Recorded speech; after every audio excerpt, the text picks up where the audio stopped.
সকলো ধৰণৰ সুবিধা থকা ট্ৰেভেলাৰ ICU এম্বুলেন্স য'ত থাকিব ভেন্টিলেটৰ সুবিধাৰ লগতে ডিফিব্ৰিলেটৰ অক্সিজেন মনিটৰ আদি কোনো ৰোগী যদি ডিব্ৰুগড় গুৱাহাটী বা অসমৰ যিকোনো চিকিৎসালয়লৈ যাবলগীয়া হয় তেন্তে আমাৰ যোগাযোগ নম্বৰ 7002157385 নম্বৰত ফোন কৰিলে আমি ততাতয়াকৈ আপোনালোকক সহায় কৰিবলৈ 24 ঘণ্টাই সাজু। আশীৰ্বাদ হোম কেয়াৰ সাৰ্ভিস যোৰহাট চহৰৰ এটি স্বেচ্ছাসেৱী অনুষ্ঠান যিটো অনুষ্ঠানে আজি 9 বছৰে আগবঢ়াই আহিছে ঘৰুৱা নাৰ্ছিং সেৱা। আপোনাৰ ঘৰত যদি পেৰালাইটিক ৰোগী বা বৃদ্ধা আৰু শয্যাগত ৰোগী আছে তেনেহলে আপোনালোকে যোগাযোগ কৰিব পাৰে এটি বিশ্বাসযোগ্য অনুষ্ঠান আশীৰ্বাদ হোম কেয়াৰ সাৰ্ভিস 24/7 জৰুৰীকালীন সময়ত অতি শীঘ্ৰে যোগাযোগ কৰিব পাৰে। আমাৰ যোগাযোগ নম্বৰ হ'ল 700-289-3912 অথবা 9435-210-475। আমাৰ ঠিকনা ইলাইট গেছ এজেন্সিৰ বিপৰীতে যোৰহাট। নমস্কাৰ, নিউজ নাৰ বাতৰিলৈ স্বাগতম জনাই ষ্টুডিঅ'ত মই উৎপল দাস। চাওঁ কি আছে আজি আমাৰ সংবাদত। অসম গণ পৰিষদৰ ভাতৃ সংগঠন অসম যুৱ পৰিষদৰ উদ্যোগত দেৰগাঁও থানা, সাহিত্য সভা ভৱন, বেংক, ATM, মঠ মন্দিৰ তথা ৰাজহুৱা আৰু ব্যক্তিগত প্ৰতিষ্ঠানত চেনিটাইজিঙৰ এক কাৰ্যসূচী ৰূপায়ণ কৰা হয়। কৰোনাৰ প্ৰভাৱ এতিয়াও কমা নাই। মৃত্যু হৈছে বহুজন লোকৰ। এই মহামাৰীৰ প্ৰতিৰোধৰ ক্ষেত্ৰত সদাব্যস্ত হৈ আছে চৰকাৰ আৰু প্ৰশাসন। অগপৰ ভাতৃ সংগঠন অসম যুৱ পৰিষদে দেৰগাঁও থানা, সাহিত্য সভা ভৱন, বেংক, ATM, বিভিন্ন মঠ মন্দিৰ, ৰাজহুৱা আৰু ব্যক্তিগত প্ৰতিষ্ঠানত চেনিটাইজাৰ কাৰ্যসূচী ৰূপায়ণ কৰে। সংগঠনটোৱে মাস্ক বিতৰণো কৰে। কাৰ্যসূচীত অগপৰ বিধায়ক ভৱেন্দ্ৰনাথ ভৰালী, যুৱ পৰিষদৰ সভাপতি জিতু বৰগোহাঁই, অগপ নেতা ফাৰুক হুছেইন, জয়ন্ত বৰুৱা, আলাউদ্দিন চুলতান, ধৰ্মেন্দ্ৰ হাজৰিকা, ৰঞ্জিত ৰিংকু বৰাকে মুখ্য কৰি কেইবাগৰাকী গণ্যমান্য ব্যক্তি উপস্থিত আছিল। দেৰগাঁও সমষ্টিৰ বিধায়ক ভৱেন্দ্ৰনাথ ভৰালীয়ে কি কয় এই সন্দৰ্ভত জানোচনা হ'ল। অসম গণ পৰিষদৰ ইউথ উইং অসম যুৱ পৰিষদ, অসম যুৱ পৰিষদৰ কেন্দ্ৰীয় সমিতিয়ে এটা সিদ্ধান্ত লৈছে যে বৰ্তমান পৰ্যায়ত COVID-19 যেনেধৰণে বৃদ্ধি পাইছে সেই বৃদ্ধিৰ প্ৰতি লক্ষ্য ৰাখি কেন্দ্ৰীয় সমিতিয়ে, যুৱ পৰিষদৰ কেন্দ্ৰীয় সমিতিয়ে আমাৰ বিভিন্ন নগৰ অঞ্চলত, গাঁও অঞ্চলত চেনিটাইজ কৰি ৰাইজক সজাগ কৰাৰ কাৰণে আৰু ৰাইজৰ জীৱন বিপদাপন্ন নোহোৱাকৈ যাতে বাচি থাকিব পাৰে তাৰ কাৰণে এই চেনিটাইজেশ্যন কাৰ্যসূচী লৈছে। সেই কাৰ্যসূচীৰ অধীনত আমাৰ দেৰগাঁও আৰু যোৰহাটত আজিৰ দিনটোত অসম যুৱ পৰিষদে ইয়াত এই কাৰ্যসূচীটো লৈছে আৰু লগত আমাৰ দেৰগাঁও বিধান পৰিষদৰ সহযোগত আমাৰ এই কামখিনি হ'ব। আৰু মই আশা কৰিছোঁ দেৰগাঁৱৰ ৰাইজৰ যথেষ্ট সুবিধা হ'ব। আৰু এই ক্ষেত্ৰত মই এটা কথা আজি আপোনালোকৰ জৰিয়তে মই ক'ব বিচাৰিছোঁ যে ৰাইজে অকণমান জনসাধাৰণক আমি অনুৰোধ জনাইছোঁ যাতে COVID-19 যিটো নীতি সেই নীতিটো মানি চলিব লাগে। ছ'চিয়েল ডিষ্টেঞ্চ মেইনটেইন কৰক, হাত বাৰে বাৰে ধৰক, মাস্ক লগাওক। এই যিখিনি নিয়ম সেইখিনি যদি চলি থকা যায় তেতিয়াহ'লে আমি নিশ্চিতভাৱে আমি দেৰগাঁৱত COVID-19 পৰা আমি মুক্ত হ'ব পাৰিম। অসম যুৱ পৰিষদৰ সেইটো লক্ষ্য লৈয়ে এই কামখিনি আগবাঢ়িছে। আমাৰ দেৰগাঁও বিধান পৰিষদৰ যুৱ পৰিষদৰ উদ্যোগত সহযোগত এই কামখিনি আজি হ'ব। দেৰগাঁৱৰ পৰা অনামিকা হাজৰিকাৰ সহযোগত অৰূপ ৰায়ৰ ৰিপৰ্ট, নিউজ নাও 24/7। যোৰহাট চহৰস্থিত দুটি স্বেচ্ছাসেৱী অনুষ্ঠান ৰুদ্ৰাক্ষী আৰু কেয়াৰ ইউ 365ৰ যৌথ উদ্যোগত মুকলি কৰা হয় আহাৰ নামাকৰণেৰে এটি আঁচনি। নিউজ নাওৰ এক বিশেষ প্ৰতিবেদন। ক্ষুধাৰ্তজনৰ মুখত এমুঠি অন্ন যোগাৰ কৰি দিয়াৰ উদ্দেশ্যে যোৰহাট চহৰস্থিত দুটি বেচৰকাৰী সংস্থা ৰুদ্ৰাক্ষী, এটি নাম সহায়ৰ আৰু কেয়াৰ ইউ 365ৰ যৌথ উদ্যোগত এটি সুন্দৰ পদক্ষেপ হাতত লৈ আহাৰ নামাকৰণেৰে এটি আঁচনি মুকলি কৰা হয়। কৰোনা মহামাৰীৰ বাবে খাদ্য সমস্যাত ভোগা পদপথৰ ব্যক্তিসকলৰ বাবে নিশাৰ আহাৰ যোগান ধৰি সদস্যসকলে ভাত আৰু মাংস বিতৰণ কৰি মানৱতাৰ পৰিচয় দাঙি ধৰে। উল্লেখযোগ্য যে যোৰহাটৰ ৰাজ্যিক বাছ আস্থান, বৰুৱা চাৰিআলি, ভোগদৈ দলং, দেৱাল ৰোড, জেপিয়াৰ ৰেল ষ্টেচন, জেইল ৰোড আদিকে ধৰি বিভিন্ন ঠাইত আহাৰ বিতৰণ কৰে। অনুপম বৰাৰ report, news now 24/7 Jorhat. ACS বিষয়াসকলক ৰদবদল কৰাক লৈ বিৰোধী দলপতি দেৱব্ৰত শইকীয়াৰ প্ৰতিক্ৰিয়া প্ৰকাশ। নিউজ নাওৰ এক ৰিপৰ্ট। কৰোনা মহামাৰীৰ সময়ত ACS বিষয়াসকলক ৰদবদল কৰাক লৈ প্ৰতিক্ৰিয়া প্ৰকাশ কৰে বিৰোধী দলপতি দেৱব্ৰত শইকীয়াই। ইয়াৰ উপৰিও ৰাজ্যখনত হোৱা মূল্যবৃদ্ধিত তেখেত অসন্তুষ্টি হয় এনেদৰে মন্তব্য আগবঢ়ায় বিধায়কগৰাকীয়ে। চৰকাৰৰ প্ৰকৃততে এটা স্বচ্ছ নিয়ম থাকে বদলীকৰণৰ। ট্ৰেন্সফাৰ পষ্টিঙৰ কাৰণে অসম চৰকাৰৰ এডমিনিষ্ট্ৰেটিভ ৰিফৰ্মছ ডিপাৰ্টমেণ্টে গাইডলাইন বনাইছে। এই গাইডলাইনবিলাক মাজে মাজে সংশোধন হয় আৰু আমাৰ দুটা কথা থাকে। এটা যাতে সকলো কৰ্মচাৰী মানে বিশেষকৈ আজিকালি মহিলাসকলো আছে, তেওঁলোকো আজিকালি মানে চিফ ছেক্ৰেটাৰী লেভেললৈকে পাইছেগৈ। সেই গতিকে তেওঁলোকৰো যাতে কোনো অসুবিধা নহয় আৰু তেওঁলোকৰ পৰিয়ালৰ যাতে অসুবিধা নহয়, এই গোটেই অফিচাৰবিলাকৰ ট্ৰেন্সফাৰ পষ্টিঙৰ কাৰণে দুটা নিয়ম আছে। এটা হ'ল যে ট্ৰেন্সফাৰ পষ্টিং ছিজনত হ'ব লাগে। সেইটো সাধাৰণতে বছৰেকীয়া পৰীক্ষা শেষ হোৱাৰ পিছত ট্ৰেন্সফাৰ পষ্টিং কৰায়। সেইটো এটা নৰ্মেল কথা দেই। সেইটো হ'লে মানে আপোনাৰ ধৰক অসমত যেতিয়া শিক্ষাবৰ্ষ জানুৱাৰী মানত আৰম্ভ হয়, সেই গতিকে ডিচেম্বৰৰ পৰীক্ষা শেষ হৈ যায়, ডিচেম্বৰ মাহত ট্ৰেন্সফাৰ পষ্টিঙৰ কথা থাকে। দ্বিতীয় এটা কথা হ'ল যে এটা ধাৰাবাহিকতা ৰক্ষা হ'ব লাগে। যিকোনো এটা কাম যদি কোনোবাই কৰে, তেওঁ যদি হঠাৎ আকৌ বদলি হৈ যায়, তেতিয়াহ'লে কামৰ গতিটো ৰোধ পায়। সেই গতিকে 3 বছৰ যদি কোনো এজন বিষয়া এজাগাত থাকে, তাতকৈ অতিৰিক্ত যাতে নাথাকে, সেইবাবে ট্ৰেন্সফাৰ পষ্টিঙৰ কাৰণে কমেও 3 বছৰ এটা টেনিয়ৰ দিয়া হয়। আৰু যদিহে অভিযোগ থাকে তেওঁ দুষ্কাৰ্যত লিপ্ত হৈছে, তেওঁ বেয়া ব্যৱহাৰ কৰিছে, বেয়া কাম কৰিছে, তেতিয়াহ'লে 3 বছৰ থকাৰ কোনো কথা নাই। এতিয়া অসমত দেখা গৈছে আমাৰ ACS বিষয়াসকলে মহকুমাধিপতি হৈছিল। বৰ্তমান সময়ত এটা ক'ভিডৰ ভয়ংকৰ পৰিস্থিতি হৈ আছে। ক'ভিড নিয়ন্ত্ৰণ কৰিবলৈ তেওঁলোকে এটা টীম বনাই লৈ কাম কৰি আছে। এনে সময়ত মানে 2 বছৰো নোহোৱা অৱস্থাত, ক'ৰবাত 8 মাহ হৈছে, ক'ৰবাত 6 মাহ হৈছে, ক'ৰবাত 3 মাহ হৈছে, এনে সময়ত মহকুমাৰ শীৰ্ষ বিষয়াসকল, অন্যান্য ACS বিষয়াসকলক ট্ৰেন্সফাৰ কৰিছে। আৰু এই ট্ৰেন্সফাৰটো কৰাৰো এই সময়ত মই ভবা নাই যে প্ৰয়োজন আছিল, কাৰণ বৰ্তমান ক'ভিড পৰিস্থিতি।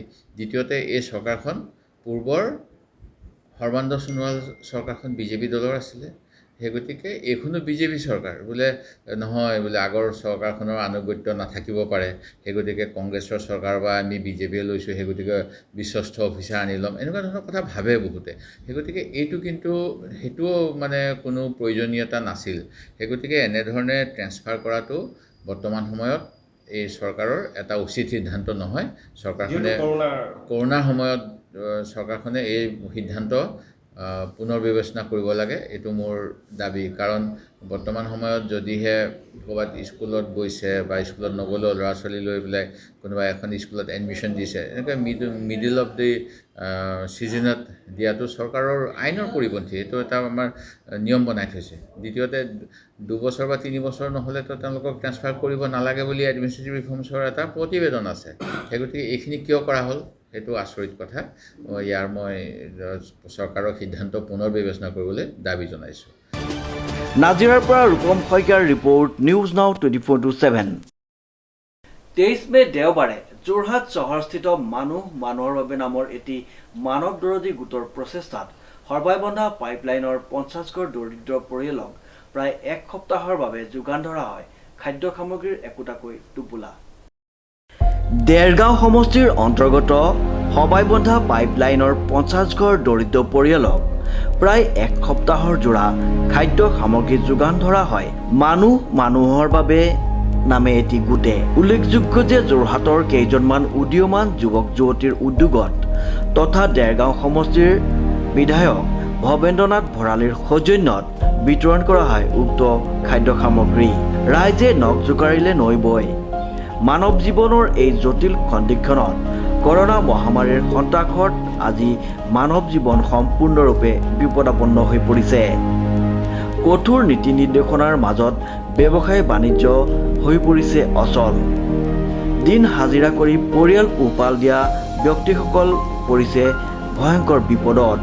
এমুঠি অন্নৰ বাবে চকুলো টুকিব লগা হৈছে এনে ব্যক্তিসকলে। সেইসকল ব্যক্তিৰ বাবে মানুহৰ বাবে নামৰ এটি গোটে সহায়ৰ হাত আগবঢ়াই মানৱতাৰ এক উৎকৃষ্ট নিদৰ্শন দাঙি ধৰিবলৈ সক্ষম হৈছে। এই মানৱ জীৱনৰ এই জটিল সন্ধিক্ষণত কৰোনা মহামাৰীয়ে গোটেই সমগ্ৰ বিশ্ব আজি গঙা কৰি পেলাইছে আৰু সেই কৰোনা মহামাৰীৰ পৰা বাচিবৰ কাৰণে আমাৰ চৰকাৰে যথেষ্টখিনি নীতি নিৰ্দেশনা দিয়া হৈছে। এই লকডাউন নীতি নিৰ্দেশনা দিয়াৰ ফলত আমাৰ যিখিনি খাটি খোৱা ৰাইজ আছে সেই ৰাইজৰ আজি ঘৰখন চলাবলৈ ভাত এমুঠি খাবলৈ কিছু কষ্ট হৈ পৰিছে। ব্যাপক আৰ্থিক অনাটনত তেওঁলোক ভুগিব লগা হৈছে আৰু সেই পৰিস্থিতিৰ ওপৰত লক্ষ্য ৰাখি আজি আমাৰ যোৰহাটৰ কেইবাজনো যুৱক যুৱতী লগতে মানুহে মানুহৰ বাবে গোট আমি সকলোৰে প্ৰচেষ্টাত আজি এই যিখিনি দুৰ্ভগীয়া মানুহ তেখেতলোকক এমুঠি অন্ন আৰু এখনি বস্ত্ৰ দিয়াৰ কাৰণে আমি এটা প্ৰয়াস কৰিছিলোঁ আৰু এই আমাৰ প্ৰয়াসত আমাক খুব উৎসাহ জনাইছিলে আমাৰ দেৰগাঁও সমষ্টিৰ মাননীয় বিধায়ক শ্ৰীযুত ভৱেন্দ্ৰ ভৰালী ডাঙৰীয়া। তেখেতৰ নেতৃত্বত আজি আমাৰ সবাইবন্ধা পাইপলাইন অঞ্চলৰ প্ৰায় 50 ঘৰ মানুহক প্ৰায় এসপ্তাহ দিন খাব পৰাকৈ ৰাচনৰ যোগান ধৰা হ'ল আৰু আমি আমাৰ সদৌ অসমবাসী ৰাইজলৈ আমি এটা আহ্বান জনাম যে এই যিটো জটিল পৰিস্থিতি এই পৰিস্থিতিত আমি ইজনে সিজনক সহায় কৰিব লাগিব আৰু আমাৰ যিটো আমি নতুনকৈ এটা ড্ৰাইভ আৰম্ভ কৰিছোঁ COVID-19 ৰিলিফ ড্ৰাইভ, সেই ড্ৰাইভত আপোনালোকেও নিজৰ সহায় অৰিহণা যোগাব পাৰে। সেই ড্ৰাইভৰ যিখন আমাৰ ফেচবুকত পেজ শ্বেয়াৰ কৰা হৈছে বা আমাৰ সকলোৰে একাউণ্টত যিখিনি তাত দিয়া হৈছে তাত আমি নাম্বাৰ মেনশ্যন কৰি দিছোঁ। কোনোবা যদি সদাশয় ৰাইজে এই দুৰ্ভগীয়া মানুহখিনিক এই জটিল সময়ছোৱাত সহায়ৰ হাত আগবঢ়াব বিচাৰে বা তেওঁলোকক আৰ্থিক অনুদান দিব বিচাৰে বা খাদ্য যোগান ধৰিব বিচাৰে সেই নাম্বাৰত আপোনালোকে যোগাযোগ কৰি এই কামত আমাৰ লগত যোগদান দিব পাৰে। এই কথাখিনিয়ে ক'লোঁ আৰু আশা কৰোঁ এই পৰিস্থিতিত সকলো ৰাইজ আগবাঢ়ি আহি পেলাই যিখিনি দুৰ্ভগীয়া মানুহ সেই মানুহখিনিক সহায় কৰিব। আৰু লগতে এষাৰ কথা কৈ থওঁ যে আমাৰ সুধাকান্ত ডক্টৰ ভূপেন হাজৰিকাদেৱে তেখেতৰ কালজয়ী সৃষ্টি মানুহে মানুহৰ বাবে এই গীতটোত কৈ থৈ গৈছিলে যে দুৰ্বল মানুহে যদি জীৱনৰ কোবাল নদী পাৰ হৈ তোমাৰে সাহস তুমি হেৰুৱাবানো কি। এই কথাটো আপোনালোকে চিন্তা কৰক, অনুভৱ কৰক আৰু যিখিনি ডাল দুখীয়া ৰাইজ আছে সেই দৰিদ্ৰ ৰাইজক সহায় কৰক। ধন্যবাদ। আমি যিটো ড্ৰাইভ আৰম্ভ কৰিছোঁ এই হেল্পিং হেণ্ড সেইটোৰ আমি টাৰ্গেট কৰিছোঁ 10,000 ফেমিলিজ আৰু সেই 10,000 ফেমিলিজ ড্ৰাইভটোত মানে আজিৰ পৰা আমি আৰম্ভ কৰিছোঁ আৰু সেই গোটেই ড্ৰাইভটোত আমি অকলে কৰিব নোৱাৰোঁ। আমি গোটেই আপোনালোক সকলোৰে আমাৰ সহায় সহযোগ লাগিব। তো আপোনালোকৰ গোটেই সহায় সহযোগ আমি কামনা কৰিছোঁ। আমাৰ ফেচবুক পেজ আছে আৰু ফেচবুক পেজ ধৰা আমাৰ নিজৰ পাৰ্চনেল একাউণ্টৰ পৰা আমি গোটেইখিনি শ্বেয়াৰ কৰিছোঁ কি ধৰণে আমি কামখিনি আৰম্ভ কৰিবলৈ লৈছোঁ আৰু কামখিনি আৰম্ভ কৰিছোঁ। গোটেইখিনিৰ ডিটেইলছ আপোনালোকে পায়েই থাকিব আৰু সেই সহায় সহযোগ আমি কামনা কৰিছোঁ। ধন্যবাদ। অনুপম বৰাৰ ৰিপৰ্ট, নিউজ নাও 24/7 যোৰহাট। তিয়কৰ গ্ৰাম্য স্বাস্থ্যসেৱাৰ পয়া লগা ছবি। নাই পৰ্যাপ্ত চিকিৎসক, ৰোগীৰ গাতো পৰে বৰষুণৰ পানী। চাওঁহক আমাৰ এক বিশেষ প্ৰতিবেদন।